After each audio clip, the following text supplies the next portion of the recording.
حضور صلی اللہ علیہ وسلم حضرت حفصہ رضی اللہ تعالیٰ عنہ کو طلاق کیوں دینا چاہتے تھے؟ بسم اللہ الرحمن الرحیم۔ السلام علیکم ناظرین گرامی، کبھی آپ نے سوچا ہے کہ طلاق جیسے لفظ کے پیچھے کتنا درد، کتنی آزمائش اور کتنے بڑے فیصلے چھپے ہوتے ہیں؟ خاص طور پر جب بات ہو رسول اکرم صلی اللہ علیہ وسلم کے گھرانے کی۔ مدینہ کی فضاؤں میں ایک دن ایک ایسی خبر پھیلی جس نے صحابہ کے دلوں کو ہلا کر رکھ دیا۔ کہا گیا کہ نبی کریم صلی اللہ علیہ وسلم نے حضرت حفصہ رضی اللہ تعالی عنہ کو طلاق دے دی ہے۔ حضرت حفصہ جو نبی کریم صلی اللہ علیہ وسلم کی زوجہ تھیں، بلکہ اسلام کے عظیم ستون حضرت عمر فاروق رضی اللہ تعالی عنہ کی صاحبزادی بھی تھیں۔ وہ حضرت حفصہ جنہوں نے کم عمری میں اسلام قبول کیا اور ہجرت کا کٹھن سفر دیکھا اور رسول اللہ صلی اللہ علیہ وسلم کے گھرانے کا حصہ بنی۔ اب انہی کے بارے میں یہ خبر سن کر ایک باپ کا دل ٹوٹ گیا۔ جب حضرت عمر رضی اللہ تعالیٰ عنہ کو یہ اطلاع ملی تو وہ شدت غم میں اپنے سر پر مٹی ڈالنے لگے اور زبان سے بے اختیار نکل گیا، آج اللہ کے ہاں عمر اور اس کی بیٹی کی کوئی قدر باقی نہیں رہی۔ سوچئے وہ عمر جس پر شیطان بھی راستہ بدل لیتا تھا، آج اپنی بیٹی کے لیے غم سے نہ ڈھال کھڑے تھے۔ لیکن یہی وہ لمحہ تھا جہاں یہ واقعہ ایک حیران کن موڑ لیتا ہے۔ نبی کریم صلی اللہ علیہ وآلہ وسلم حضرت حفصہ کے پاس تشریف لائے اور فرمایا، میرے پاس جبرائیل آئے تھے۔ اب ناظرین، سوال یہ ہے کہ حضرت جبرائیل علیہ السلام کیا پیغام لے کر آئے تھے؟ کیا واقعی طلاق ہو چکی تھی یا یہ ایک وقتی فیصلہ تھا؟ کیا حضرت حفصہ سے کوئی ایسی خطا ہوئی تھی جس کی وجہ سے طلاق کی نوبت آئی؟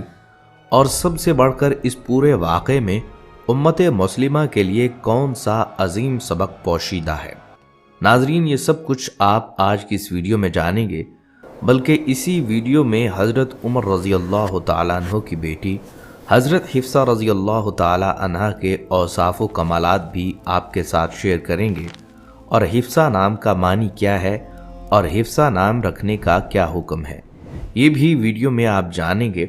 لیکن ناظرین گرامی، آگے بڑھنے سے پہلے یہ بات واضح رہنی چاہیے کہ یہ ویڈیو کسی اختلاف کو ہوا دینے کے لیے نہیں، بلکہ مستند تاریخ، صحیح روایات اور احترام کے ساتھ ایک نازک واقعے کو سمجھنے کی کوشش ہے۔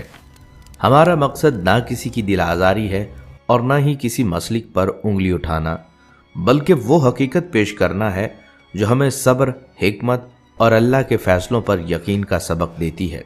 لہٰذا اس ویڈیو کو ایک لمحے کے لیے بھی سکپ مت کیجیے گا، کیونکہ آگے وہ حقائق سامنے آنے والے ہیں جو ہر انسان کی سوچ بدل دیتے ہیں اور دل کو جھنجھوڑ کر رکھ دیتے ہیں۔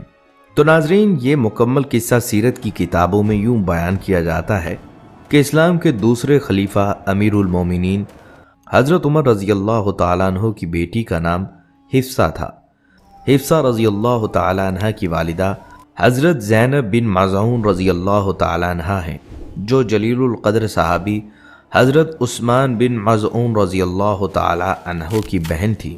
سیدہ حفصہ رضی اللہ تعالیٰ عنہ حضور صلی اللہ علیہ وسلم کے اعلان نبوت سے تقریباً 5 سال قبل پیدا ہوئیں۔ حفصہ رضی اللہ تعالیٰ عنہ نے جس گھر میں آنکھ کھولی، عزت، بہادری اور شجاعت کا وہاں پر پہلے سے بسیرا تھا، اس لیے مزاج میں بے خوفی کا پیدا ہونا فطری تقاضا تھا۔ اس کے علاوہ یہ گھر مکہ کے ان گنے چنے گھروں میں شمار ہوتا تھا جو لکھنا پڑھنا جانتے تھے، اس لیے حضرت حفصہ نے بھی بچپن میں پڑھنا لکھنا سیکھ لیا تھا۔ مزید اخلاقی تربیت آپ کے والد گرامی سیدنا عمر فاروق رضی اللہ تعالی عنہ نے فرمائی۔ حضرت حفصہ رضی اللہ تعالی عنہ نے انہی دنوں میں اسلام قبول کیا جب آپ کے والد سیدنا عمر فاروق رضی اللہ تعالی عنہ نے اسلام قبول فرمایا۔ ناظرین، حضرت حفصہ رضی اللہ تعالی عنہ کا پہلا نکاح قبیلہ بنو سہم کے چشم و چراغ حضرت خنیس بن خزافہ رضی اللہ تعالیٰ عنہ سے ہوا۔ حضرت خنیس رضی اللہ تعالیٰ عنہ کا شمار ان جلیل القدر صحابہ کرام میں ہوتا ہے جو سابقون الاولون کے اعزاز سے معزز ہیں اور جنہوں نے حبشہ اور مدینہ کی طرف ہجرت کی۔ ہجرت حبشہ سے واپسی مکے پر حضرت غنیث رضی اللہ تعالیٰ عنہ کا نکاح سیدہ حفصہ رضی اللہ تعالیٰ عنہ کے ساتھ ہو گیا۔ جب مدینہ کی طرف ہجرت کا وقت آیا تو حضرت عمر رضی اللہ تعالیٰ عنہ کے ہمراہ حضرت حفصہ رضی اللہ تعالیٰ عنہ اور آپ کے شوہر سیدنا غنیث رضی اللہ تعالیٰ عنہ بھی موجود تھے۔ مدینہ منورہ میں دین حق کی دعوت کو مضبوط اور کفار کے شر اور فتنے سے محفوظ کرنے کے لیے باضابطہ پہلا معرکہ بدر کے میدان میں بپا ہوا۔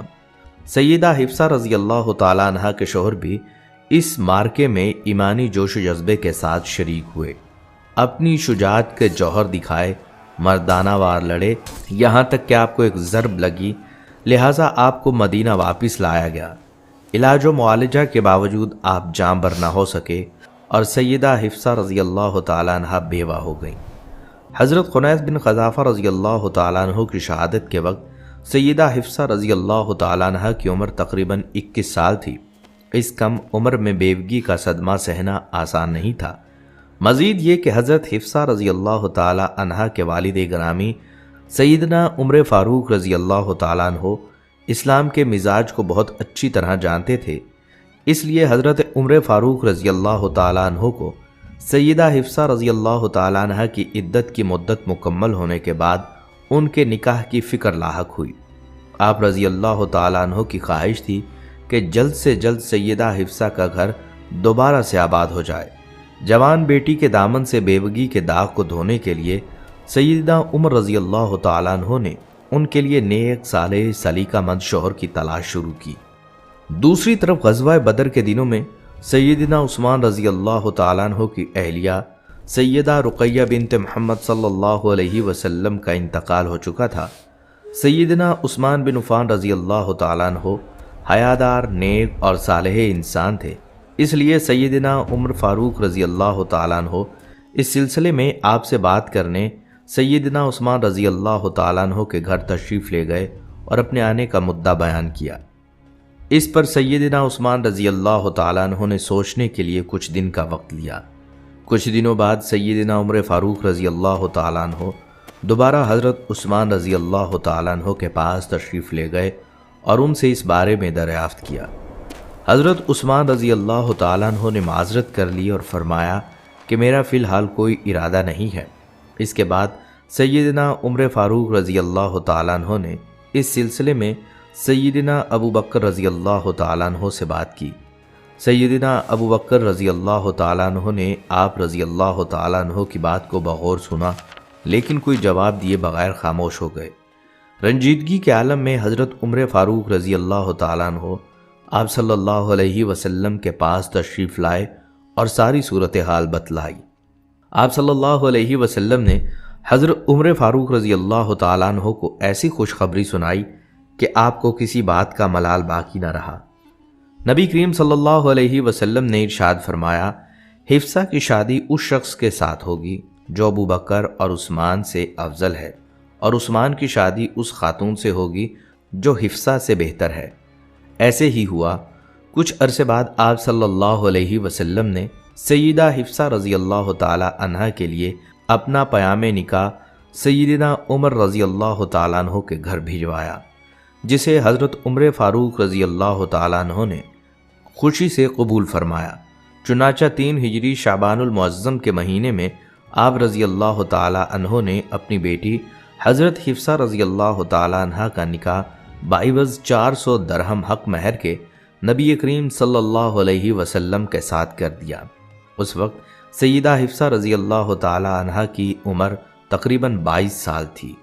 نکاح کے بعد حضرت ابو بکر صدیق رضی اللہ تعالیٰ عنہ نے حضرت عمر فاروق رضی اللہ تعالیٰ عنہ سے کہا، میری بے التفاتی کی وجہ صرف یہ تھی جو مجھے معلوم تھا کہ آپ صلی اللہ علیہ وسلم نے حفصہ کا ذکر کیا تھا، میں حضور صلی اللہ علیہ وسلم کا راز افشا نہیں کرنا چاہتا تھا۔ اگر حضور صلی اللہ علیہ وسلم حفصہ سے نکاح نہ کرتے تو میں قبول کر لیتا۔ بہرحال ناظرین، ہم واقعے کی طرف آگے بڑھتے ہیں۔ حارثہ بن نعمان رضی اللہ تعالیٰ عنہ حضور صلی اللہ علیہ وسلم کے صحابی ہیں۔ ان کے مسجد نبوی کے قریب مکانات تھے۔ نبی کریم صلی اللہ علیہ وسلم کسی سے نکاح فرماتے تو حضرت حارثہ اپنا مکان نبی کریم صلی اللہ علیہ وسلم کے خدمت میں پیش فرما دیتے۔ آپ صلی اللہ علیہ وسلم کا نکاح جب سیدہ حفصہ رضی اللہ تعالی عنہا سے ہوا تو حضرت حارثہ نے ایک مکان آپ صلی اللہ علیہ وسلم کے سپرد فرمایا۔ شادی کے بعد آپ رضی اللہ تعالی عنہ کو جو مکان ملا وہ مسجد نبوی کے مشرقی جانب تھا۔ سیدہ حفصہ رضی اللہ تعالی عنہ کو اپنے والد سیدنا عمر فاروق رضی اللہ تعالی عنہ کے گھرانے سے جو اعلیٰ اوصاف وراثتاً ملے ان میں جرت، حق گوئی، معاملہ فہمی اور دور اندیشی، نکتہ آفرینی، زور خطابت اور فصاحت و بلاغت تھے۔ نبی کریم صلی اللہ علیہ وسلم کی نگاہ میں چونکہ خواتین کی تعلیم و تربیت بھی ضروری تھی، اس لیے آپ صلی اللہ علیہ وسلم نے سیدہ حفصہ رضی اللہ تعالیٰ عنہ کی تعلیمی صلاحیتوں میں مزید نکھار لانے کے لیے خصوصی اہتمام فرمایا۔ نبی کریم صلی اللہ علیہ وسلم نے ایک پڑھی لکھی خاتون سیدہ شفا بنت عبداللہ رضی اللہ تعالیٰ عنہ کو مقرر فرمایا کہ وہ سیدہ حفصہ رضی اللہ تعالیٰ عنہ کی تعلیمی حالت میں مزید بہتری لائیں۔ ام المومنین سیدہ حفصہ رضی اللہ تعالیٰ عنہ کے بارے میں بعض روایات میں ملتا ہے کہ وہ آپ صلی اللہ علیہ وسلم سے حد آداب کو ملحوظ رکھتے ہوئے اپنی بات کو بے جھجک پیش کر دیا کرتی تھیں، بلکہ حضرت حفصہ رضی اللہ تعالیٰ عنہ کی طبیعت اور مزاج کی مناسبت سے یہ واقعہ بھی قابل ذکر ہے کہ حضور صلی اللہ علیہ وسلم نے کچھ عرصہ کے لیے بعض مصالح کے تحت 1 ماہ کے لیے ازواج سے علیحدگی اختیار کی۔ اس دوران مشہور ہو گیا کہ آپ صلی اللہ علیہ وسلم نے بیویوں کو طلاق دے دی۔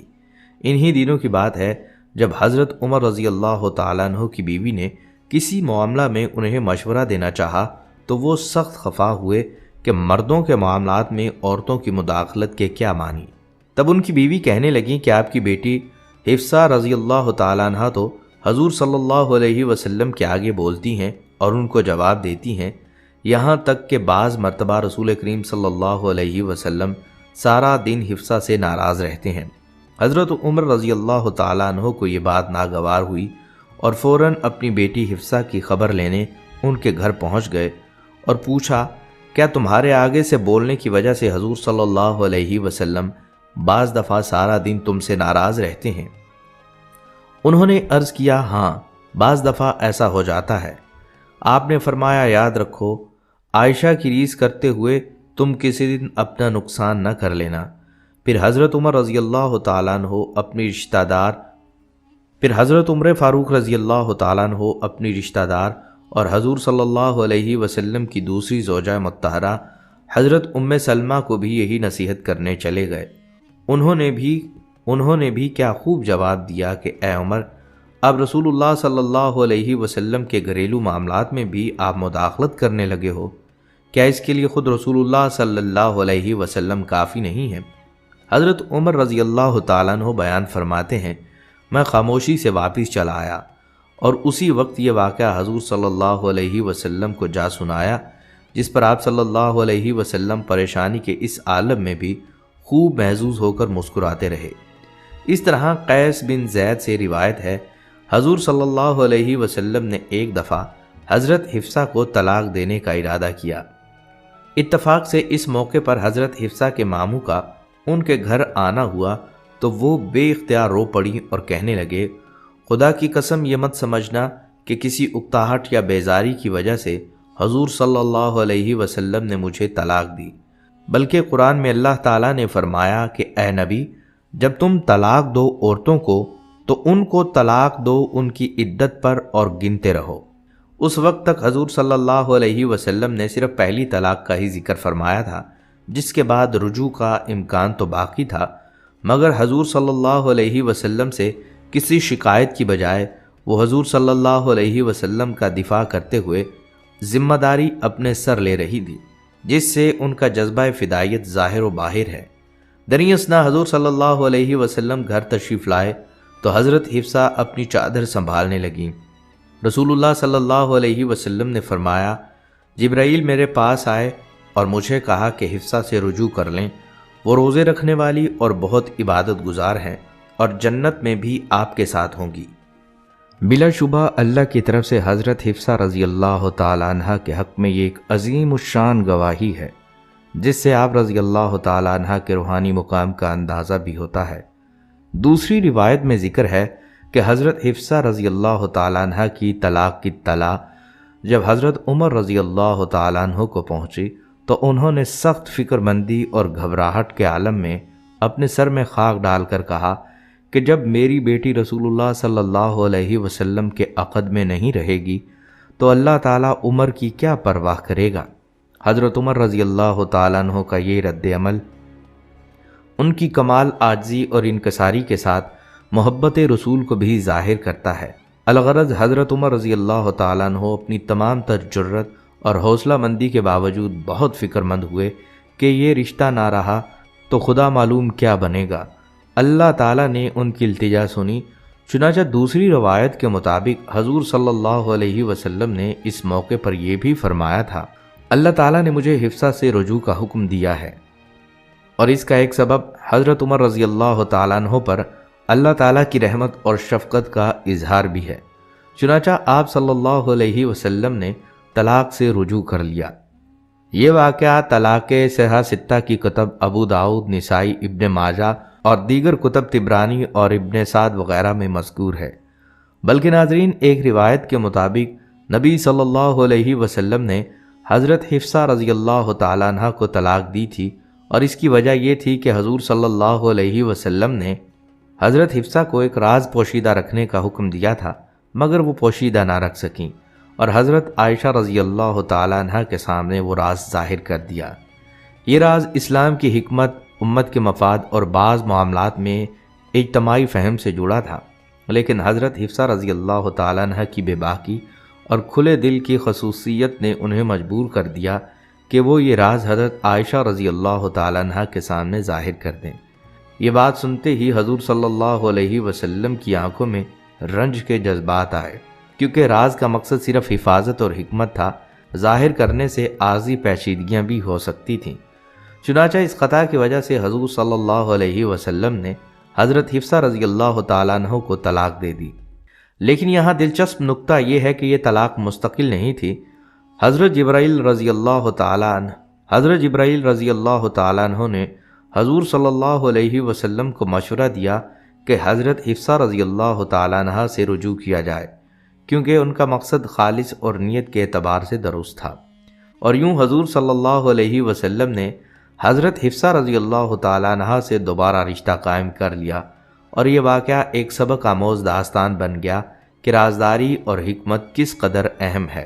ناظرین، یہاں یہ بھی واضح رہے کہ حضور صلی اللہ علیہ وسلم کے عقد میں بیک وقت کئی ازواج کی موجودگی اور حضرت عائشہ و حفصہ کی دوستی کے باعث بسا اوقات آپس میں ایسے معاملات ہو جایا کرتے تھے جن سے وقتی طور پر حضور صلی اللہ علیہ وسلم کے لیے بھی ایک عجیب مشکل صورتحال پیدا ہو جاتی، مگر آپ صلی اللہ علیہ وسلم عفو و درگزر کا سلوک فرمایا کرتے۔ ایک سفر میں حضرت عائشہ رضی اللہ تعالیٰ عنہ اور حضرت حفصہ رضی اللہ تعالیٰ عنہ دونوں شریک تھیں۔ حضور صلی اللہ علیہ وسلم سفر میں رات کو حضرت عائشہ کے ساتھ سفر کرتے اور ان سے باتیں کرتے۔ حضرت حفصہ رضی اللہ تعالیٰ عنہ نے ان سے کہا، کیا آج رات آپ میرے اونٹ پر سوار نہیں ہو جاتی اور میں آپ کے اونٹ پر سوار ہو جاؤں؟ پھر تم بھی دیکھو اور میں بھی دیکھوں۔ حضرت عائشہ رضی اللہ تعالیٰ عنہ نے کہا، ہاں ٹھیک ہے۔ پھر وہ ان کے اونٹ پر سوار ہو گئیں۔ حضور صلی اللہ علیہ وسلم حسب عادت حضرت عائشہ رضی اللہ تعالیٰ عنہ کے اونٹ کی طرف آئے جس پر حضرت حفصہ تھیں۔ آپ صلی اللہ علیہ وسلم نے ان کو سلام کیا اور پھر روانہ ہوئے، یہاں تک کہ انہوں نے پڑاؤ کیا۔ ادھر حضرت عائشہ کو آپ صلی اللہ علیہ وسلم کی جدائی کا احساس ہوا، چنانچہ پڑاؤ کی جگہ انہوں نے گھاس پر اپنے پاؤں رکھ دیے اور کہتی رہیں، اے میرے رب، مجھ پر کوئی بچھو یا سام مسلط کر لے جو مجھے کاٹ لے۔ میں حضور صلی اللہ علیہ وسلم کو جواب دینے کی طاقت نہیں رکھتی تھی، مگر یہ حضور صلی اللہ علیہ وسلم کا ہی اعلیٰ ظرف تھا کہ آپ نے دونوں ازواج سے درگزر فرمایا۔ ازواج کی کبھی کبھار باہمی مناقشت کو حضور صلی اللہ علیہ وسلم کمال حکمت عملی سے دور فرما دیا کرتے تھے۔ ایک دفعہ حضرت حفصہ رضی اللہ تعالی عنہ نے حضرت صفیہ کو طعنہ دیا کہ تمہارا تعلق تو پہلے یہودی قبیلے سے ہے اور تم یہودیوں کی اولاد ہو۔ اس پر وہ رونے لگیں۔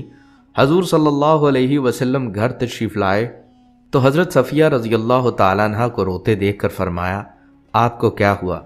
حضرت صفیہ نے آپ صلی اللہ علیہ وسلم سے حضرت حفصہ کی بات کا ذکر کیا کہ وہ کہتی ہیں ہم قریش کے خاندان سے ہیں اور تم یہودیوں کی بیٹی ہو۔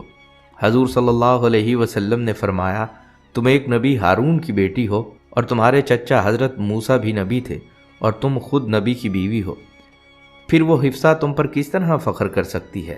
یعنی میرا تو 3 نبیوں سے تعلق بنتا ہے اور تم ایک نبی کا تعلق مجھ پر جتلا رہی ہو۔ پھر آپ صلی اللہ علیہ وسلم نے فرمایا، اے حفصہ اللہ کا تقوی اختیار کرو۔ لیکن ناظرین ایک لمحے رکیے، جس خاتون کے بارے میں یہ سوال اٹھایا جاتا ہے کہ حضور صلی اللہ علیہ وسلم نے انہیں طلاق کیوں دینا چاہی، وہی خاتون تاریخ اسلام میں قرآن مجید کی حفاظت کی سب سے مضبوط امانت دار بھی ہیں۔ قرآن مجید 23 برس کے طویل عرصے میں نازل ہوا اور ہر آیت نبی کریم صلی اللہ علیہ وسلم کی زبان مبارک سے نکلتے ہی صحابہ اکرام رضی اللہ تعالیٰ عنہم کے سینوں میں محفوظ ہو جاتی، مگر ساتھ ہی حضور صلی اللہ علیہ وسلم نے اس بات کا بھی مکمل اہتمام فرمایا کہ وہی الہی تحریری شکل میں محفوظ ہو، اور یہی وہ مقام ہے جہاں ام المومنین حضرت حفصہ رضی اللہ تعالیٰ عنہ کا کردار سامنے آتا ہے۔ حضرت حفصہ رضی اللہ تعالیٰ عنہ نازل ہونے والی آیات کو حضور صلی اللہ علیہ وسلم کی ہدایات کے مطابق تحریر کر کے انہیں نہایت اہتمام سے اپنے پاس محفوظ رکھتی تھیں۔ یہ محض کاغذ نہیں تھے، یہ اللہ کے کلام کی وہ امانت تھی جس پر بعد میں پوری امت کا مستقبل جڑا ہوا تھا۔ جب عہد صدیقی میں جنگوں کے دوران کثیر حفاظ کرام شہید ہوئے تو حضرت عمر رضی اللہ تعالیٰ عنہ کی تجویز پر قرآن کو پہلی مرتبہ ایک مکمل کتابی صورت میں جمع کیا، اور اس عظیم کام میں سب سے مستند بنیاد حضرت حفصہ رضی اللہ تعالیٰ عنہ کے پاس محفوظ وہی نسخہ بنا، یہی مصحف جو بعد میں مصحف صدیقی کہلایا، اور یہی نسخہ عہد عثمانی میں امت کو اختلاف سے بچانے کا ذریعہ بنا۔ حضرت حفصہ رضی اللہ تعالیٰ عنہ امت کے معاملات پر بھی گہری نظر رکھتی تھیں، یہاں تک کہ جب جنگ صفین کے بعد فتنہ پھیلنے لگا اور ان کے بھائی حضرت عبداللہ بن عمر نے کنارہ کشی کا ارادہ کیا تو حضرت حفصہ رضی اللہ تعالیٰ عنہ نے انہیں تنہائی اختیار کرنے سے روکا اور بتایا کہ بعض اوقات خاموشی بھی اختلاف کو بڑھا دیتی ہے۔ یہ وہ عورت تھیں جو صرف گھر کی نہیں بلکہ امت کی فکر کرنے والی ماں تھی۔ حضور صلی اللہ علیہ وسلم سے حضرت حفصہ رضی اللہ تعالیٰ عنہ نے بہت کچھ سیکھا، جسے انہوں نے اپنی روایات اور احادیث میں بیان کیا۔ 60 کے قریب ایسی روایات اور احادیث موجود ہیں۔ حضرت حفصہ رضی اللہ تعالیٰ عنہ نے بھی اپنے والد گرامی حضرت عمر رضی اللہ تعالیٰ عنہ کی طرح روایات بیان کرنے میں بہت احتیاط سے کام لیا۔ یہی وجہ ہے کہ حضرت عائشہ رضی اللہ تعالیٰ عنہ کی طرح آپ کی بھی بہت زیادہ روایات نہیں ہیں۔ حضرت حفصہ رضی اللہ تعالیٰ عنہ حضور صلی اللہ علیہ وسلم کی پاکیزہ سنت بیان کرتے ہوئے فرماتی تھیں کہ رسول اللہ صلی اللہ علیہ وسلم کے سونے کا طریق یہ تھا کہ دایاں ہاتھ آپ صلی اللہ علیہ وسلم کے گال کے نیچے اور دایاں پہلو ہو کر لیٹتے تھے، اور سوتے وقت یہ بھی دعا کرتے تھے، اے میرے رب مجھے اس دن اپنے عذاب سے بچانا اور محفوظ رکھنا جس دن اپنے بندوں کو تو اٹھائے گا۔ ام المومنین حضرت حفصہ رضی اللہ تعالیٰ عنہ نے شعبان المعظم 45 ہجری میں مدینہ میں وفات پائی۔ اس وقت حضرت امیر معاویہ رضی اللہ تعالیٰ عنہ کے حکومت کا زمانہ تھا اور مروان بن حکم مدینے کا حاکم تھا۔ مروان ہی نے آپ رضی اللہ تعالیٰ عنہ کی نماز جنازہ پڑھائی اور کچھ دور تک ان کے جنازے کو بھی اٹھایا۔ حضرت ابو ہریرہ رضی اللہ تعالیٰ عنہ قبر تک جنازے کو کاندھا دیے چلتے رہے۔ حضرت حفصہ رضی اللہ تعالیٰ عنہ کے دونوں بھائی حضرت عبداللہ بن عمر، حضرت عاصم بن عمر رضی اللہ تعالیٰ عنہم اور ان کے 3 بھتیجے حضرت سالم بن عبداللہ اور حضرت عبداللہ بن عبداللہ اور حضرت حمزہ بن عبداللہ رضی اللہ تعالیٰ عنہم نے آپ رضی اللہ تعالیٰ عنہ کو قبر میں اتارا۔ جنت البقیع میں دیگر ازواج مطہرات رضی اللہ تعالیٰ عنہن کے پہلو میں آپ رضی اللہ تعالیٰ عنہ کو دفن کیا گیا۔ روایات میں آتا ہے کہ حضرت حفصہ رضی اللہ تعالیٰ عنہ کی عمر مبارک جب 60 کے قریب ہوئی تو آپ نے زندگی کے دروازے پر موت کی دستک کو محسوس کیا۔ تو اپنے بھائی حضرت عبداللہ بن عمر رضی اللہ تعالیٰ عنہ کو بلا بھیجا۔ وہ آئے تو فرمانے لگیں، عبداللہ، تمہیں یاد ہوگا والد محترم نے وفات سے قبل چوتھائی حصہ مال کی میرے لیے وصیت کی تھی، آپ کو یاد ہے؟ حضرت عبداللہ رضی اللہ تعالیٰ عنہ نے جواب دیا، جی ہاں یاد ہے۔ سیدہ حفصہ رضی اللہ تعالیٰ عنہ نے فرمایا، پھر یہ بھی آپ کے علم میں ہوگا کہ والد محترم نے فرمایا تھا جب میں وفات پا جاؤں تو اس مال کو آل عمر میں تقسیم کر دیا جائے، یہ بھی آپ کو یاد ہے؟ سیدنا عبداللہ بن عمر رضی اللہ تعالیٰ عنہ نے فرمایا کہ ہاں یہ بھی یاد ہے۔ تب آپ رضی اللہ تعالیٰ عنہ نے فرمایا، غابہ میں جو مال اور جائیداد ہے اس کو فی سبیل اللہ صدقہ کر دینا۔ حضرت حفصہ رضی اللہ تعالیٰ عنہ کی شخصیت کا ایک روشن پہلو ان کا اخلاق اور عبادت سے گہرا تعلق ہے۔ روایات میں آتا ہے وہ دن بھر روزے سے رہتی اور راتوں کو قیام میں گزارتی تھیں، یہاں تک کہ انتقال کے وقت تک روزے کی عادت برقرار رہی۔ یہ صرف عبادت نہیں تھی بلکہ ایک مستقل روحانی نظم و ضبط تھا جو ان کی زندگی کا حصہ بن چکا تھا۔ وہ اختلاف اور انتشار سے سخت نفرت کرتی تھیں۔ جنگ صفین کے بعد جب امت میں فکری کشمکش پیدا ہوئی اور ان کے بھائی حضرت عبداللہ بن عمر رضی اللہ تعالیٰ عنہ نے فتنہ سمجھ کر گوشہ نشینی اختیار کرنے کا ارادہ کیا تو حضرت حفصہ رضی اللہ تعالیٰ عنہ نے انہیں روکا۔ انہوں نے فرمایا، اگرچہ اس معاملے میں آپ کی شراکت سے ذاتی فائدہ نہ ہو، لیکن آپ کی خاموشی عوام میں مزید اختلاف پیدا کر سکتی ہے، لوگ آپ کی رائے کے منتظر رہیں گے۔ یہ بات اس بات کی دلیل ہے کہ وہ صرف عبادت گزار ہی نہیں بلکہ امت کے اجتماعی شعور کی گہری سمجھ بھی رکھتی ہیں۔ دجال کے فتنے کے بارے میں بھی ان کے دل میں شدید خوف اور حساسیت پائی جاتی تھی۔ مدینہ میں ابن سیاد نامی شخص کے بارے میں جب کچھ علامات سامنے آئی تو حضرت عبداللہ بن عمر رضی اللہ تعالیٰ عنہ نے غصے میں اس پر سخت رد عمل دیا تو حضرت حفصہ رضی اللہ تعالیٰ عنہ نے فوراً ٹوکا۔